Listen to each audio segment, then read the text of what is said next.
थाबायनो प्रेक्टिस खालामगासिनो लोगोफोर एसे हाहांदो र' नै मोननै लावथिनि हेल्पजों हाहांदो एसे लानायनि बेसेबां एक्सपिरियेन्स गैयाना ट्राइ खालामबाय थादो लोगोफोर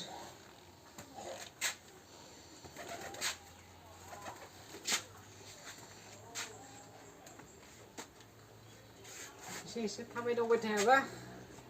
उनाव हाया जाबा दिगदार जागोन ना बेनिखायनो एसे आङो सेस्था खालामबाय थादो एसे हाहांनाय रखम मोनदो र' दाख्लै बावैफोर हासिनथारामोन दिनै एसे हादो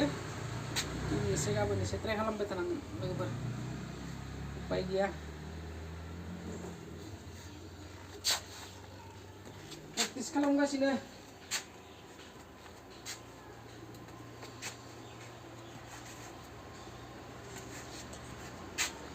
मा खालामबावनो जानो गोनाङाथ' जानानै थांबायना खस्थ' मोनबाय आरो एसे मागोनि दिनाव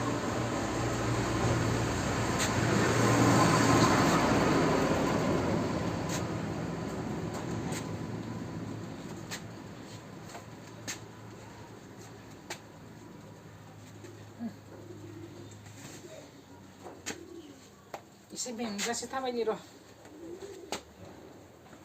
यावनो थांलाय फैलाय खालामबाय थानि आं